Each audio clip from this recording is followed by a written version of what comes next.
감사합니다. 주님 감사합니다.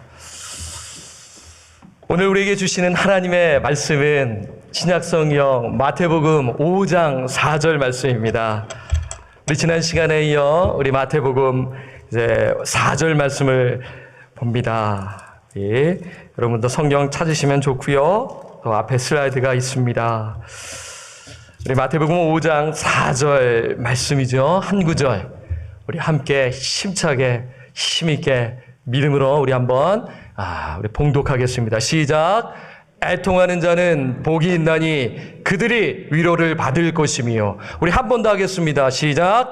애통하는 자는 복이 있나니 그들이 위로를 받을 것이며. 아멘. 제가 한 번 더 기도하겠습니다. 하나님 감사합니다. 우리 성가대의 찬양을 받으신 줄 믿습니다. 우리에게 영원한 생명을 주셨고 성령을 부어주셨기 때문에 아버지 우리가 하늘 소망, 천국 소망, 부활 소망을 붙들며 오늘 하루도 주 앞에 나왔습니다. 순례자의 길을 걷습니다. 나그네 인생을 걷습니다. 하나님 하늘문을 여시사 아버지 우리 성도들의 마음에 천국 소망 붙들며 살아가도록 성령께서 다시 한번 붙드시고 인도하여 주옵소서. 하나님께서 베풀어 주신 은혜에 감사하여 빈손으로 오지 아니하고 구별하여 예물을 드립니다. 주님 자원하는 마음으로 드린 손길 위에 한량없는 복으로 내려 주옵시고 그 복이 이 세상에서의 성공과 부귀와 영화가 아닌 하나님의 영광을 위하여 쓰임받는 직장과 비즈니스 자녀들 다 되게 하여 주옵소서. 물질로 인하여 시험받지 아니하게 하시고 인색함으로 인생을 살아가지 하지 아니하게 하시고 넉넉하게 아버지 베푸는 인생, 하나님 정말 섬기는 인생, 희생하는 인생이 되는 저희 권속들 될 수 있도록 인도하여 주옵소서. 하나님 아버지 이 시간 주의 말씀을 붙들고 강단에 섰습니다. 하나님 인간의 말이 아닌 오직 하나님의 말씀만 선포하오니 성령께서 아버지 깨어있는 성도들의 마음을 흔들어 주시고 충만하게 하여 주시사 이 말씀 붙들고 승리의 삶, 천국 백성의 삶을 살아갈 수 있도록 천국 백성답게 살 수 있도록 성령님 붙드시고 결단하는 은혜의 시간, 축복의 시간으로 주님 인도하여 주옵소서. 예수님의 이름으로 간절히 기도드립니다. 아멘. 할렐루야. 우리 성도님들 참 잘 오셨습니다. 제가 오늘 이렇게 또 힘차게 하니까 여러분 살짝 여러분들 좀 귀가 오늘 또 안전할까봐 또 염려하신 분들 계실지 모르겠네요. 살살하겠습니다. 우리 옆 사람에게 인사하도록 할게요. 샬롬. 샬롬. 여러분 일주일에 한 번 만나신 분들은 정말 반갑잖아요. 그렇죠? 이제 우리 새벽 기도에 나오시고 수요성경 공부 나오신 분들은 제가 더 반갑지만 못 나오신 분들은 일주일에 한 번 오신 분들은 이렇게 공예배 때 서로 인사를 나누는 것이 정말 또 좋죠. 우리 믿음의 성도들 이렇게 서로 또 끝나시고 또 서로 격려해 주시고 또 나아가시기를 바랍니다. 자, 오늘은 애통하는 자는 복이 있나니 라는 제목으로 말씀을 드립니다. 여러분 지난 시간 설교 제목 기억나시죠? 심령이 가난한 자는 복이 있나니라고 말씀을 드렸습니다. 여러분 심령이 가난한 자는 어떤 자인가요? 자, 제가 아주 쉽게 말씀을 드렸죠. 벼랑 끝에 서 있는 자가 심령이 가난한 자라고 드렸습니다. 여러분 벼랑 끝에 서 있어 보시면 어떻게 돼요? 정말 힘들잖아요. 내 인생에 위기가 찾아왔구나. 그러면 하나님을 붙드는 거예요. 하나님을 간절히 붙드는 거예요. 그게 심령이 가난한 자라고 말씀을 드렸어요. 그래서 지난 시간에 두 가지로 드렸죠. 하나님을 의존하는 자가 심령이 가난한 자다. 그리고 하나님 앞에서 겸손한 자가 심령이 가난한 자라고 드렸고요. 그 자가 누리는 복은 무엇입니까? 천국을 소유하는 것입니다. 오늘 영원한 천국, 우리 이제 미래를 향한 천국의 가사였잖아요. 근데 이 땅 위에서 천국을 소유한다라는 것입니다. 여러분, 천국을 소유한다라는 것이 뭐예요? 천국을 소유한다는 게 뭐예요? 영생을 내가 가졌다라고 표현할 수 있겠죠. 그것도 맞아요. 천국을 소유한다라는 것은 하나님의 보살핌을 받는다. 하나님의 통치 아래에 있다라는 것입니다. 하나님의 다스림을 받는 것이다라고 드렸어요. 좀 더 쉽게 말씀드릴까요? 성령의 통치를 받는 거예요. 여러분 성령의 통치를 받는다라는 것은 성령 충만함을 가리키는 것이죠. 성령 충만. 성령으로 충만하니까 누구의 지배를 받습니까? 성령님의 지배를 받으니까, 성령님의 다스림을 받으니까 성령을 따라 행할 수가 있는 것이죠. 이것이 심령이 가난한 자라고 말씀을 드렸습니다. 자, 이 자가 바로 행복한 인생이다. 복 있는 인생이라고 드렸습니다. 그리고 나서 예수님께서 주시는 말씀이 애통하는 자는 복이 있네라고 말씀하셨습니다.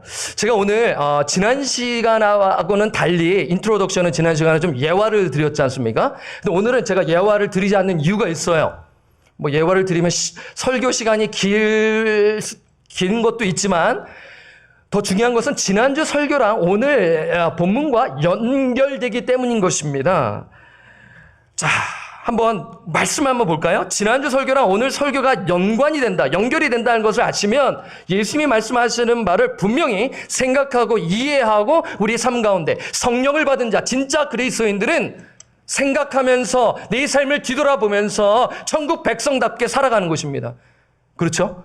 자, 한번 볼까요? 심령이 가난한 자는 복이 있나니 천국이 그들의 것임이요. 현재형입니다. 것임이요라는 현재형입니다. 미래형이 아닙니다. 자, 그 다음에 주시는 말씀, 예수님 직접 하시는 말씀입니다. 4절 한번 보겠습니다. 함께 읽겠습니다. 시작. 애통하는 자는 복이 있나니 그들이 위로를 받을 것이며. 지금 심령이 가난한 자와 애통하는 자가 연결된다고 말씀을 드렸습니다. 그 이유는 무엇인가요? 여러분, 그 이유가 무엇일까요? 심령이 가난하지 않으면 애통할 수 없기 때문입니다. 심령이 가난하지 않으면 애통할 수가 없어요. 누구만이 애통할 수 있습니까? 심령이 가난한 자만이 애통할 수 있단 말이에요. 심령이 가난한 자만이 슬퍼한다라는 것을 지금 말씀드리는 것입니다. 자, 이것은 이사야서 66장 2절 지난 시간에 보았습니다. 한번 볼까요? 또 한번 보죠.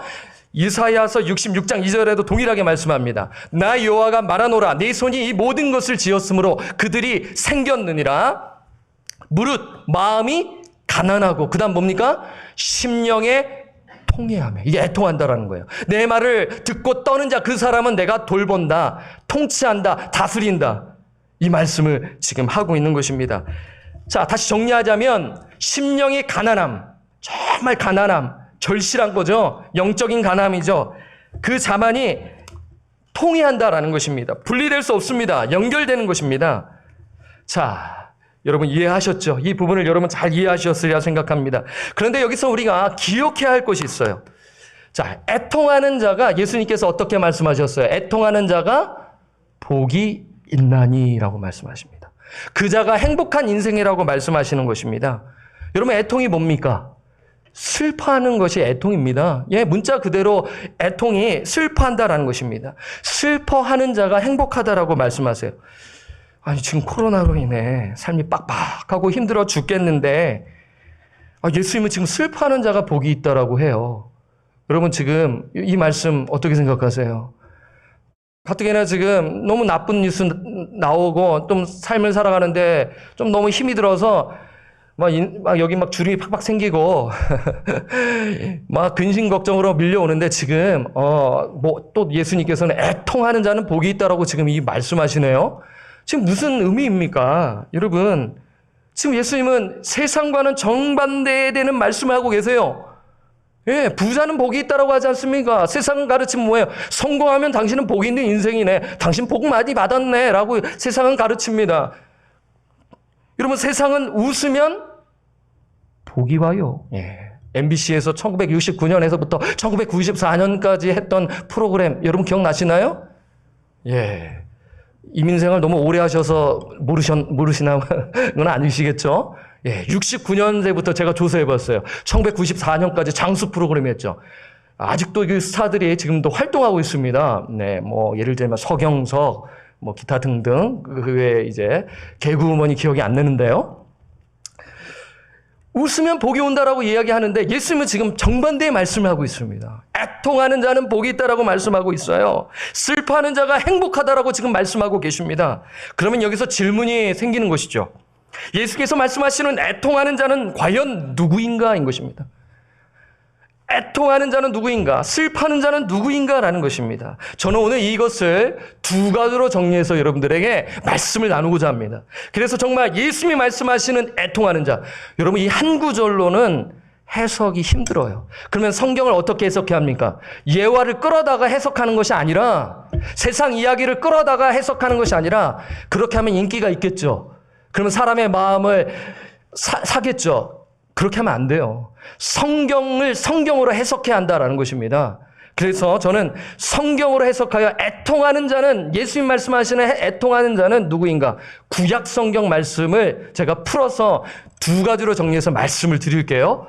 여러분, 마태복음의 독자는 누구입니까? 유대인입니다. 그래서 구약 말씀을 통해 제가 여러분들에게 말씀을 드릴게요. 첫째, 한번 슬라이드를 봐주십시오. 저는 꼭지점 오늘 두 가지로 여러분들에게 드립니다. 메모하시면 좋겠죠?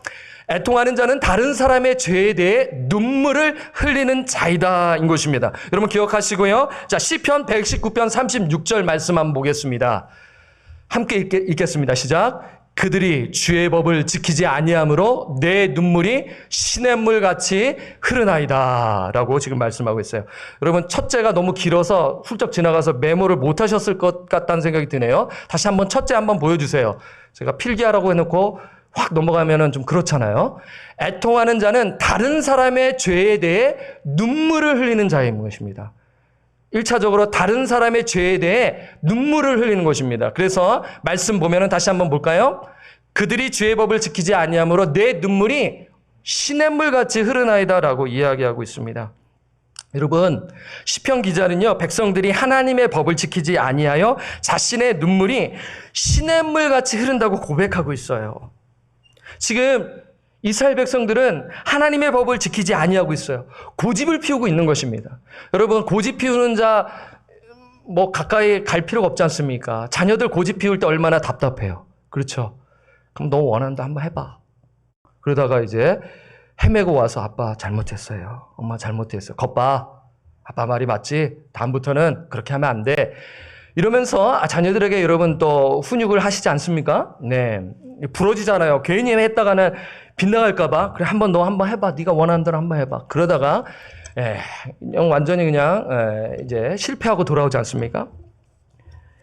고집을 피우는 거예요. 하나님의 말씀을 지키지 아니하는 거예요. 그러니까, 시편 기자가 눈물을 흘리면서 그 모습을 보고 눈물을 흘리는 거예요. 왜 저자들은 왜 이렇게 고집을 피우고 하나님의 법을 지키지 아니하는가? 하나님의 율법을 왜 지키지 아니하는가 하면서 지금 눈물을 흘리는 거예요. 이게 지금 애통하는 것입니다. 여러분, 이 말씀을 잘 기억하시고요. 또 예를 하나 들게요. 다른 사람의 죄에 대해 애통하면서 눈물을 흘리는 사람 하면 누가 떠오르나요? 눈물의 선지자 예레미야. 여러분 잘 대답하셨어요. 예레미야인 것입니다. 그는 왜 눈물을 흘렸나요? 남유다 왕국 때에 예레미야는 사역을 했어요. 가장 힘든 때. 나라가 완전히 기울어지고 이제는 망하기 일보 직전, 거의 이제 망한 것으로 하나님께서는 선포하셨어요. 그 뜻을 돌이킬 수가 없는 것입니다. 그때 예레미야는 사역한 것이에요. 얼마나 힘들어요. 얼마나 힘들었겠어요. 그 눈물이 나올 수밖에 없는 상황 아니겠습니까? 여러분, 남유다의 그 마지막 때를 여러분 기억나시나요? 예레미야서 말씀을 통해 여러분 묵상하신 분은 분명히 기억하실 것입니다. 여러분, 그들이 예배를 드렸나요? 안 드렸나요? 예배 드렸어요. 헌금 생활 했어요? 안 했어요? 했어요. 다 했어요.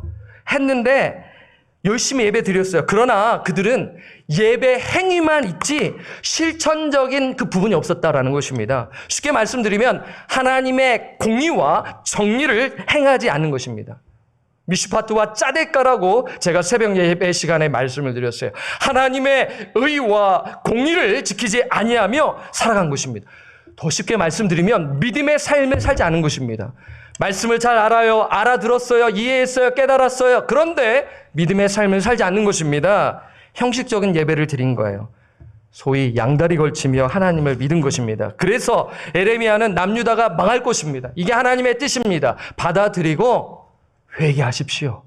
회개하십시오라고 이야기를 했습니다. 그러나 나라의 지도자들과 백성들의 반응은 어떤가요? 무슨 소리 하는 거야? 우리 민족에게는 성전이 있잖아. 우리는 율법을 받았어. 어떻게 우리나라가 망해? 있을 수 없는 일이지. 우리는 택한 선민이야. 하나님 우리를 택하셨는데 어떻게 망할 수 있겠어? 일로 와, 일로 와, 일로 와 하면서 예레미야를 어떻게 하죠? 때립니다. 그리고 어떻게 해요? 감금하는 것입니다. 그 경고의 메시지에 매우 불쾌하는 것입니다. 이러한 모습에 에레미야는 눈물을 흘린 것이죠. 망해가는 조국, 죄로 가득 찬 조국을 바라보며 통곡하는 것이죠. 에레미야 9장 1절에 보게 되면 이 말씀이 있어요. 에레미야 애가를 보게 되면 확실하게 다 나오는데 오늘은 에레미야 9장 1절 말씀을 소개합니다. 어찌하면 내 머리는 물이 되고 내 눈은 눈물 근원이 됐고 죽임을 당한 딸 내 백성을 위하여, 그 딸은 누굽니까? 유다, 남유다 백성을 가리키는 것이죠. 내 백성을 위하여 주야로 울리로다 라고 하시는 거죠. 이게 애통하는 자인 것입니다. 여러분, 에레미야만 울었나요? 누가 우셨어요? 우리 예수님도 우셨습니다. 누가복음 19장 41절에 보게 되면 예수님께서 감정이 이렇게 슬픈 마음 가지시면서 예루살렘 성을 보시고 이제 종려주일, 여러분 우리가 지키지 않았습니까? 이제 예수님의 고난이 임박한 것이죠. 예수님은 하나님의 뜻을 알았습니다. 하나님의 뜻에 순종하여 십자가를 지시러 죽으러 예루살렘에 입성하셨어요. 아시고 들어가신 것이죠. 근데 성에 가까이 오사 성을 보시고 어떻게 하셨나요? 우시며 눈물을 흘리신 것입니다. 예수님이 왜 우셨어요? 삶의 변화 없이 종교 행위만 있는 사람들의 죄악을 보고 우신 것입니다. 화려한 예배를 드립니다. 헌금 생활도 열심히 합니다. 교회 출석도 열심히 합니다. 기타 등등 정말 겉으로 볼 때는 정말 잘해요. 하지만 그들 역시 미슈파트와 짜데카, 공의와 하나님의 공의와 의를 행하지 아니한 것입니다. 겉모습만 화려한 것입니다. 야, 예수 잘 믿네요. 목사님 정말 설교 참 잘하네요. 목사님, 권사님, 장로님, 기타 등등 정말 신앙생활 잘합니다. 그런데 겉모양은 화려한지 모르지만 실제 삶은 엉망인 것이에요. 말씀 선포와 그 말씀을 선포하고 난 후에 그 살아내는 삶은 엉망인 것이에요. 예수님이 그걸 보고 우신 것입니다. 종교 지도자들은 자신의 기득권과 권력을 유지하기 위해 예수를 거부했습니다. 저 예수가 우리의 권력과 그 기득권을 빼앗아 가지는 않을까 하며 전전긍긍하며 그렇게 살았고, 백성들 역시도 또한 마찬가지죠. 우리에게 성공과 자유와 그러한 부귀를 줄 메시아라고 생각했는데, 아니 죽는다고? 그리고 죽었다고 부활한다고? 그러면서 실망하는 거죠. 그리고 예수님이 말씀하신 바대로 십자가에서 죽으셨어요. 돌아가셨어요. 허망한 것이죠. 산산조각이 난 것입니다. 자신들이 꿈꿔왔던 것들이 다 무너지게 된 것입니다. 저자가 메시아라고? 믿을 수가 없네. 내가 여태까지 그를 따라다녔다고? 말도 안 되는 일이네 하면서 좌절한 것이죠. 예수님이 이 모습을 보시고 엉엉 우신 것이죠. 예수님이 십자가 위에서도 우셨습니다. 그들의 죄를 용서해달라고 하시면서 엉엉 우신 것입니다. 사랑하는 여러분, 이것이 애통하는 자입니다.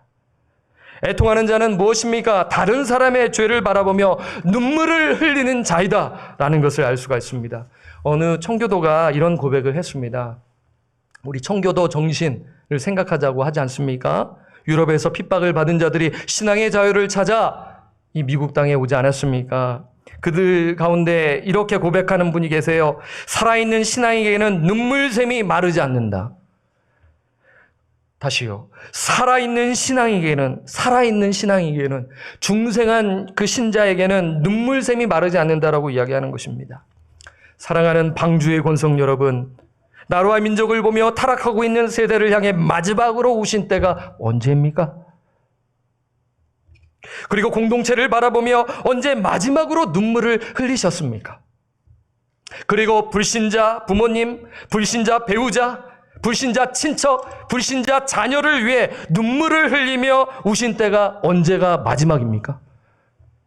아니, 눈물은 흘려보신 적이 있으십니까?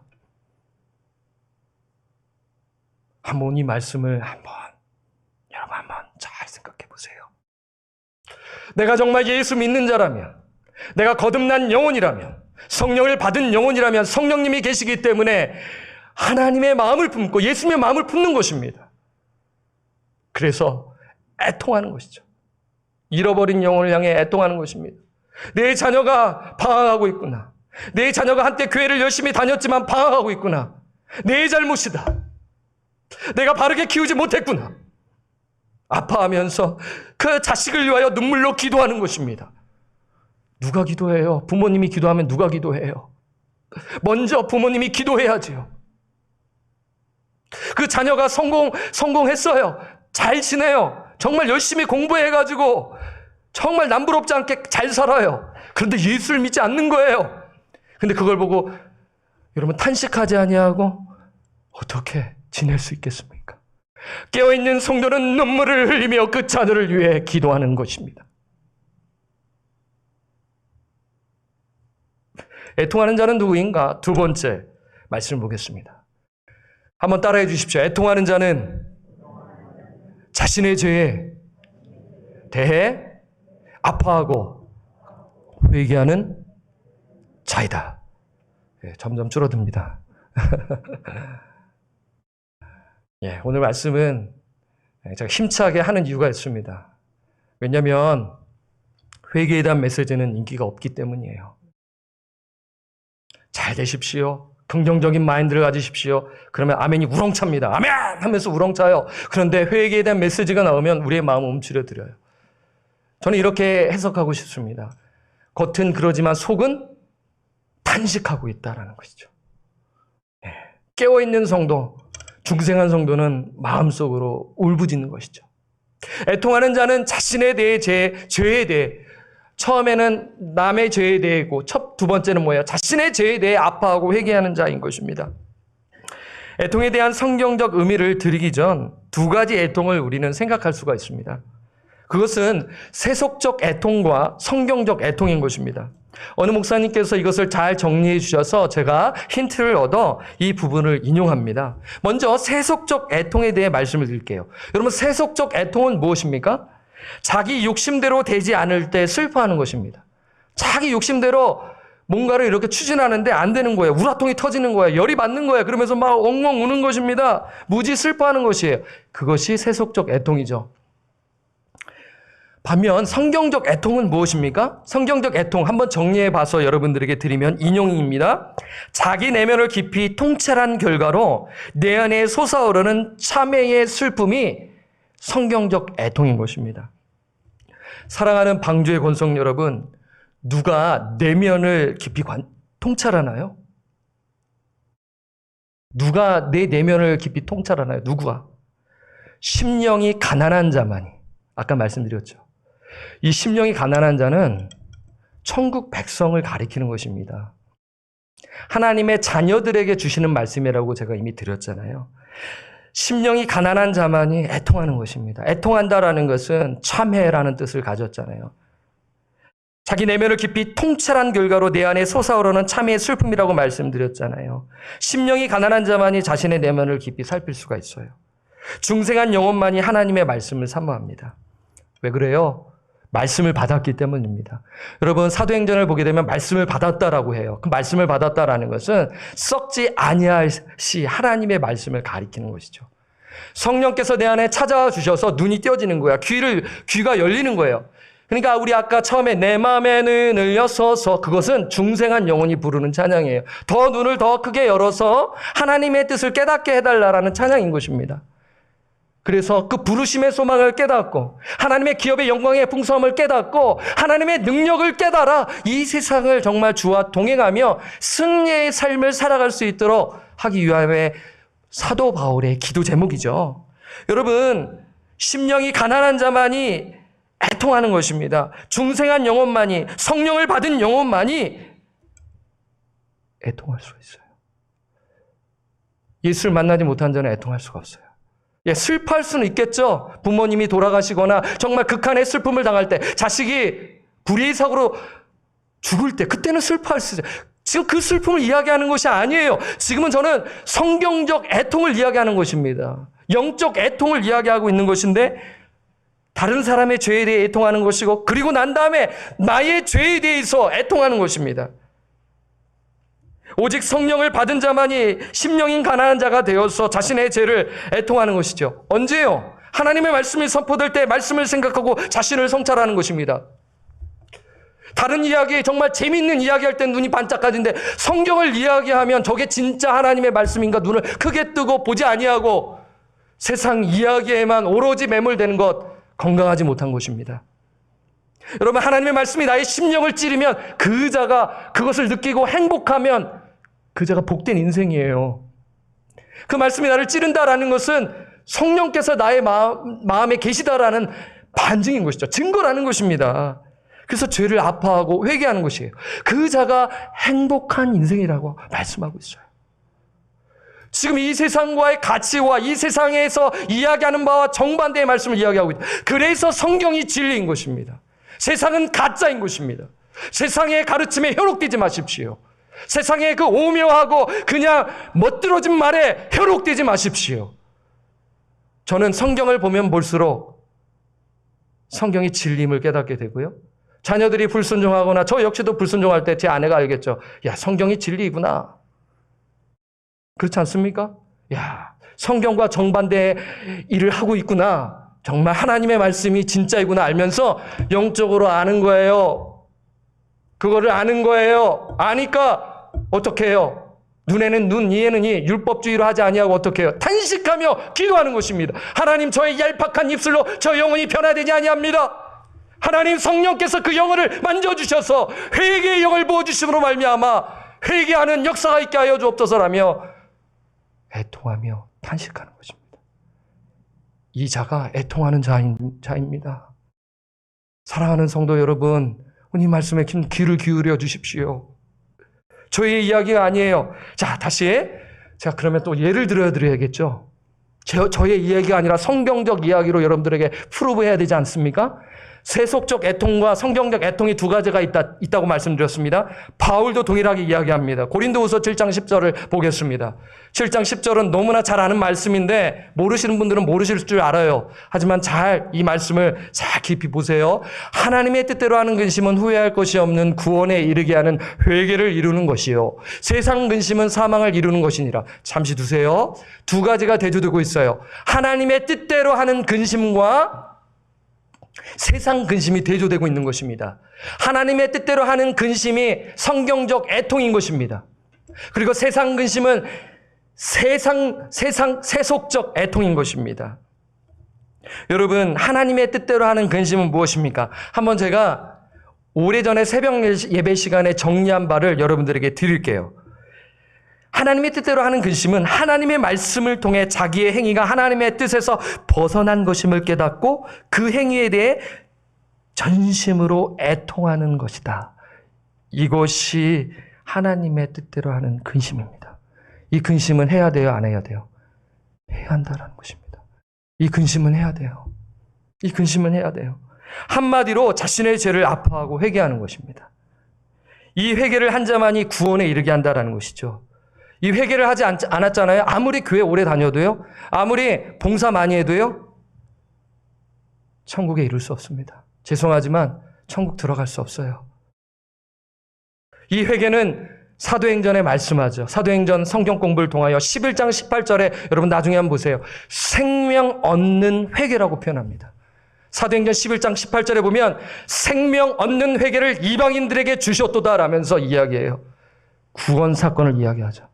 회개한 것입니다. 여러분 정말 예수님 믿었을 때 그때 한번 회상해 보세요. 정말 절실히 회개하셨나요? 만약 그게 없잖아요? 그럼 아무리 교회 오래 다녀도요. 천국에 들어갈 수 없어요. 죄송합니다. 천국에 들어가지 못해요. 정말 회개했는가? 이 부분을 여러분 기억하십시오. 반면 세상 근심이란 무엇인가입니다. 자기가 행한 잘못을 정당화시키고 하나님의 진노에서 벗어나고자 인간적인 노력을 함으로써 발생하는 근심을 의미하는 것이 세상 근심입니다. 그 결과 사망을 이루는 것이죠. 또 이렇게 이야기하면 어려워요.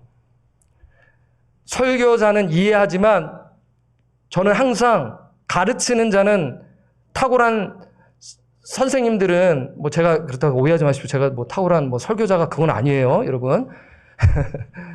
선생님은 항상 누구를 생각해요? 학생이 잘 이해했나 안 했나를 생각하지 않습니까? 그렇잖아요. 그러니까 저는 말씀을 선포하는데 정말 우리 성도님들이 이해했을까? 어렵죠, 당연히. 그렇기 때문에 예를 하나 들어주는 것입니다. 자, 하나님의 뜻대로 하는 근심과 세상 근심을 한 자, 그 사람을 예를 들어주면 여러분들이 머릿속에 남고 가슴속에 남을 것입니다. 제가 먼저 세상 근심을 한 자를 한번 소개해 볼게요. 그 사람은 여러분들이 잘 아시는 이스라엘의 초대 왕 사울입니다. 사울이 정말 처음에는 잘했죠. 겸손했어요. 근데 이 사람이 변질됩니다. 이 사람이 하나님의 말씀에 불순종하죠. 뭐 처음 불순종한 아주 큰 게 자기가 하지 말아야 할 그 제사를 번제를 자기가 직접 드리지 않습니까? 불순종했어요. 그리고 난 다음에 이제 그 부분을 지적을 했는데 회개한 내용이 없고요. 그 다음에는 이제 하나님께서 기회를 주시는 거죠. 야, 사울아, 그 아말렉 족속을 다 진멸하라. 다 진멸하라.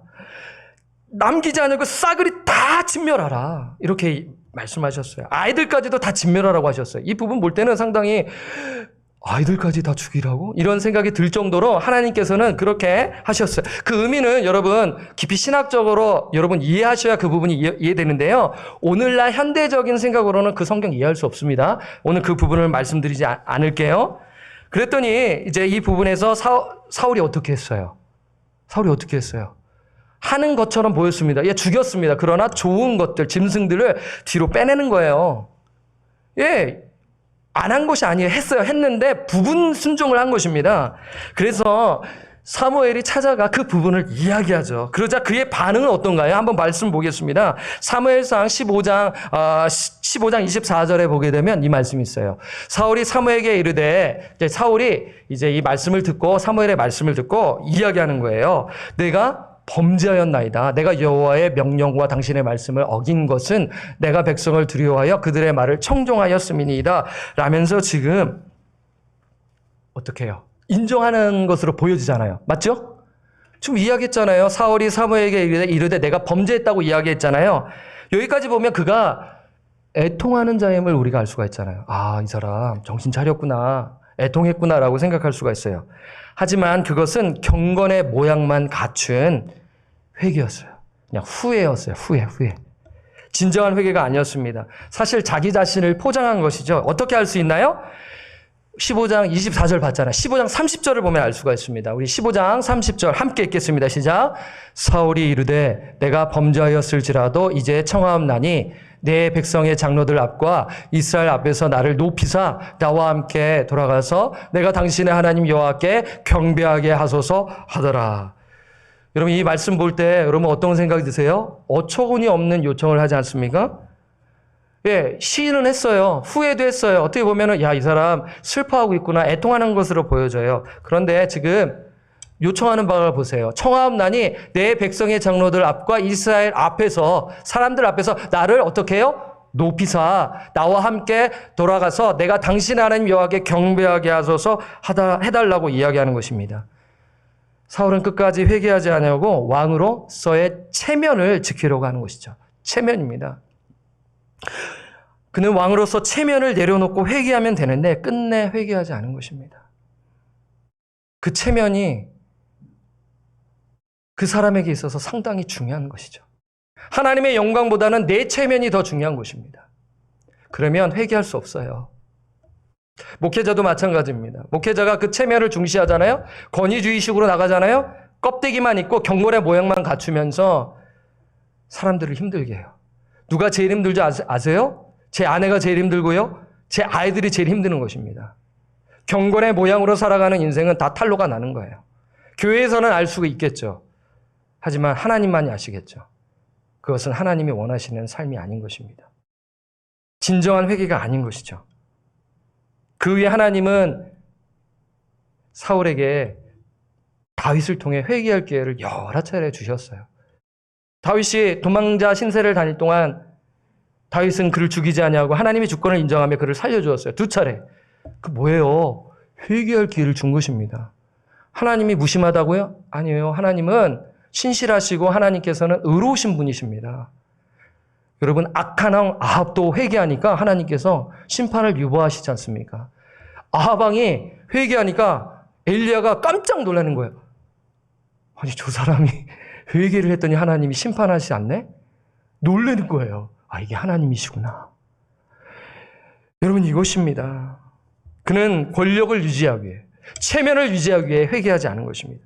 그는 세상 근심, 세속적 애통을 한 자로서 삶을 살다가 결국에는 망하게 되지 않습니까? 비참한 인생을 살게 되는 것입니다. 반면 다윗은 어떤가요? 그는 하나님의 뜻대로 하는 근심을 한 자인 것입니다. 그 역시 충격적이고 아주 정말 끔찍한 범죄를 한 사람입니다. 밧세바를 범하였습니다. 간음죄를 저질렀어요. 남의 아내를 빼앗았습니다. 그리고 그 밧세바의 남편 우리야, 그 사람은 충신입니다. 충신이에요. 그 충신을 전쟁터에 내보내어 죽게 하는 것입니다. 살인죄를 저질렀어요. 모략을 꾸몄습니다. 거짓입니다.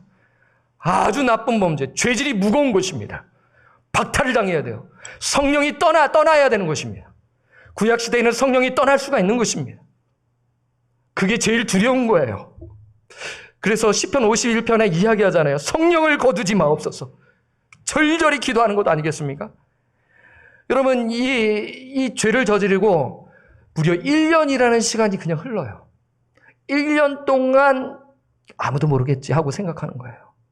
영적 침체기를 겪으며 인생을 살아가고 있는 것입니다. 그러자 하나님께서 보시고 누구를 보내죠? 나단 선지자를 보내서 다윗의 죄를 거론한 것입니다. 나단 선지자도 대단하죠. 무소불위의 그 권력을 가진 자 앞에서 당신이 그 죄를 저질렀어. 다윗은 선택해야 돼요. 나단을 처단할 것인가, 회개할 것인가. 둘 중에 하나를 선택해야 하는 것입니다. 어떻게 했나요? 회개를 선택한 것입니다. 그래서 그는 세상 근심으로 회개한 것이 아니라 하나님의 뜻대로 하는 근심, 성경적 애통을 하였습니다. 그 내용이 시편 51편 17절입니다. 여러분 잘 보세요. 하나님께서 구하시는 제사는 어떤 심령이라? 상한 심령이라. 이게 가난한 자의 마음입니다. 심령이 가난한 자예요. broken heart. 하나님이여 상하고 어떤 마음입니까? 통회하는 마음을 주께서 멸시하지 아니하시리이다 라면서 오늘 팔복에 나와 있는 두 가지를 이야기하고 있는 것입니다. 그는 성령의 사람이었습니다. 성령이 떠나가지 않았어요. 그는 세상 근심을 한 자가 아니라 하나님의 뜻대로 하는 그 근심을 하였습니다. 하나님을 의존하였습니다. 겸손히 하나님께 부르짖었습니다. 상한 심령으로 기도하였습니다. 간절히 찾았습니다. 진실로 통회하였습니다. 사랑하는 방주의 권성 여러분, 오늘 이 말씀은 남의 이야기가 아니라 저와 여러분의 이야기인 것입니다. 성경을 볼 때 남 얘기하네, 내 이야기는 아니네 라고 생각하신다면 여러분 큰일 납니다. 여러분 인생을 살아가면서 유혹이 찾아올 때 넘어지면 여러분들도 사울처럼 될 수 있어요. 그렇게 될 수 있단 말입니다. 큰 고통을 경험하겠죠. 공동체는 큰 고통을 경험하게 될 것입니다. 저 역시도 마찬가지죠. 신앙의 자유가 있고 부유한 땅에 사는 저와 성도들은 정말 자신의 죄에 아파하며 회개하고 있는가입니다. 하는 일이 너무나 바빠서 살피지 못하고 있지는 않은지요. 너무나 바빠서, 내 일이 너무나 잘 돼서, 남부럽지 않게끔 정말 잘 돼서, 여러분 그 잘 될 때 위기가 오는 것입니다. 정말 안 될 때는 이렇잖아요. 연락도 하기 싫고 너무 우울하고 내가 너무 힘이 드니까 연락도 하기가 힘들 때가 있어요. 그때는 겸손해져요. 그때는 바짝 엎드려져요. 하지만 내가 잘 나갈 때는 다른 거예요. 내가 잘 나가니까 승승장구하며 나갈 때는 그때가 위기에 온다라는 것입니다. 애통하는 자의 심령을 가지지 아니하고 그냥 세상의 그러한 흐름 속에 그냥 구별되지 아니하고, 이것은 가난한 자뿐만 아니라 부한 자 다 포함되는 것입니다. 사랑하는 여러분, 오히려 가난한 자가 더 오히려 고집스럽고 하나님의 뜻에 불순종할 때가 있어요. 여러분 오해하지 마십시오. 부자가 물론 천국에 들어가기 힘든다는 거 예수님 말씀 맞지만 다 그렇다라는 건 아니다라는 것이죠. 분명한 것은 지금 회개하는 것인가, 정말 내 삶을 살피며 살고 있는가 아닌가를 살펴봐야 할 것입니다. 만약에 내가 정말 회개하고 있다면 그 자가 행복한 인생이라는 것입니다.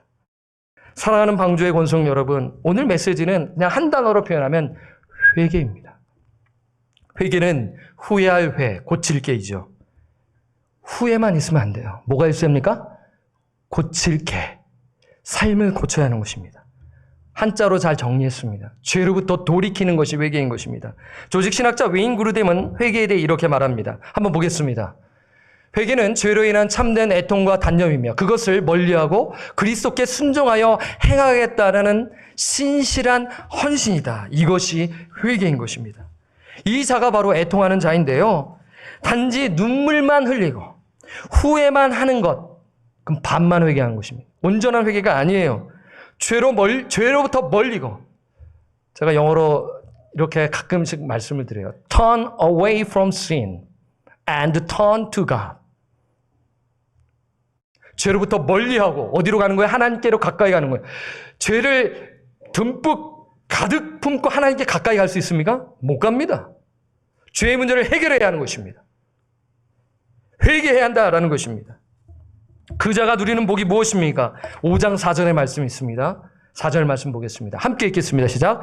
애통하는 자는 복이 있나니 그들이 위로를 받을 것이며. 누구만이 이 복을 누립니까? 애통하는 자만이 하나님의 위로를 받는다는 것입니다. 이 위로는 인간의 위로가 아니에요. 하늘의 위로입니다. 하나님의 위로인 것입니다. 우리 안에 성령님이 계시기 때문에 회개하지 않는다면 성령님을 근심케 합니다. 그러면 내 영혼이 근심에 빠지게 되고 어려움에 빠지게 된다는 것이죠. 그러나 회개하면 성령께서 우리 마음에 자유함을 주시고 그 십자가의 피로 우리 죄를 깨끗게 하여 주시사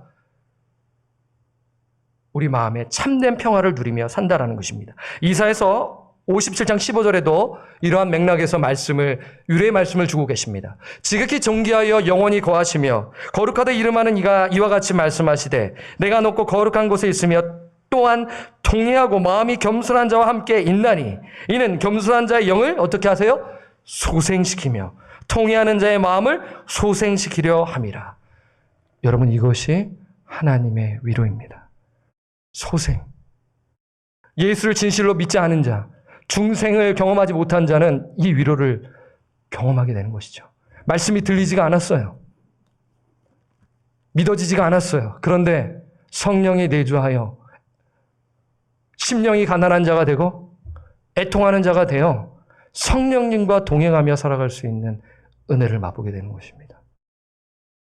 그리고 예수를 믿었습니다. 그런데 실수할 때가 있잖아요. 저 역시도 그래요. 저 역시도 설교를 할 때마다 참 이거 내 얘기네. 이거 어떻게 전하지? 그래서 설교자가 어려운 것입니다. 회개해야죠. 고의적으로 반복적으로 죄를 지으면 안 되는 것이죠. 그건 회개가 아니에요. 기만하는 것입니다. 고의적으로 계속 죄를 짓는다? 그건 성령으로 거듭나지 아니하는 영혼이죠. 사랑하는 여러분, 말씀을 맺습니다. 저는 지난 새벽 예배 시간에도 말씀을 드렸지만 듣는 분들이 적기 때문에 주일 예배 시간에 한 번 더 말씀을 드리고 싶어요. 여러분, 부흥이 무엇입니까? 여러분, 부흥 찬양 우리 많이 했잖아요. 지난주에도 했고 오늘도 예배를 예배되게, 교회가 교회를 되게 우리를 사용하소서, 진정한 부흥의 날 오늘 임하도록 우리를 사용하소서 찬양했잖아요. 그럼 그 부흥이 뭐예요? 여러분 생각하는 부흥이 무엇입니까? 성경이 말하는 부흥은 살리다, 소생시키다, 죽었던 것을 다시 소생케 하다, revival, 다시 살리는 것입니다. 참된 부흥은 잃어버린 영혼이 예수의 복음을 듣고 죄를 회개하고 믿어 새 생명 얻게 되는 역사가 부흥인 것입니다. 예수님은 말씀하셨어요. 여러분, 마태복음 4장에 보면 회개하라, 천국이 가까이 왔니라는 메시지가 있지 않습니까? 그리고 팔복 이야기가 나오잖아요. 회개한 자만이 심령이 가난한 자고 심령이 가난한 자만이 애통한다라는 것입니다. 그 애통하는 자가 이 공동체에 모여 있을 때 그 공동체가 부흥이 임하는 것이죠. 이미 회심한 자들 중에 믿음이 식어져 성령 충만하지 못할 때가 있어요. 그런데 하나님의 말씀으로 은혜를 받아 심령이 가난한 자로 살아가고 그리고 애통하는 것입니다. 여러분, 오늘 애통하는 자는 현재형이거든요. 현재형은 계속적인 애통을 가리키는 것입니다. 단회적인 것이 아니에요. 애통하였던 자는 아니에요. 애통하는 자는 현재형인 것입니다. 현재형은 지속적인 애통을 가리키는 것입니다. 진짜 구원 얻는 믿음을 가진 자, 생명 얻는 회개를 가진 자는 애통하는 것이에요. 죄에 대해 아파하고 삶을 고치고 돌이키는 것이에요. 이러한 것이 없다면 중생하지 못한 자인 것입니다. 천국에 들어가고 싶어도 못 들어가는 것입니다. 저는 참된 부흥은 이것이라 생각합니다. 형식적으로 예수를 믿고 있던 심령 가운데 십자가 사건이 일어나는 것입니다. 피상적으로 예수를 믿고 있었던 심령 가운데 성령이 임재하는 것이 부흥입니다. 그리고 연약한 심령이 하나님의 말씀을 사모하고 하나님을 의존한다. 그것이 부흥인 것입니다. 그 영혼은요, 성령을 받았기 때문에 진심으로 회개하고 삶을 고치고 살아가게 되는 것이죠. 다른 말로 구별된 삶을 사는 것이죠. 사랑하는 여러분, 이것이 부흥입니다. 말씀은 순종하는 것이죠. 억지로가 아니에요. 자원하는 마음으로, 기쁜 마음으로 순종할 수 있게끔 성령을 부어주셨기 때문에 순종하는 것이죠. 이것이 성경이 말씀하는 부흥입니다. 방주 선교 가운데 참된 부흥이 임하기를 축원합니다. 심령이 가난한 자로 사시기를 축원합니다. 애통하는 자로 사시기를 축원합니다. 이 은혜가 우리 공동체 가운데 충만하기를 주님의 이름으로 부탁드리고 축원합니다. 기도하겠습니다. 하나님 아버지, 이 시간 성령을 의지하며 말씀을 선포하였습니다. 성령께서 오늘 예배 참석하신 성도님들 한 분 한 분 마음을 만져주시고 어떠한 상황에 처해 있습니까? 성령님만이 아십니다.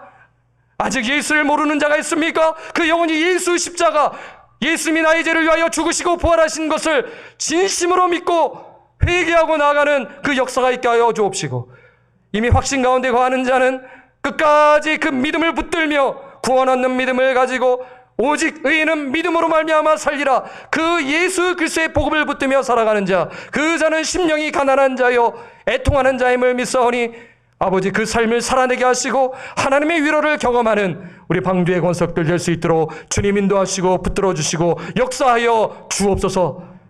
예수님의 이름으로 기도드립니다. 아멘.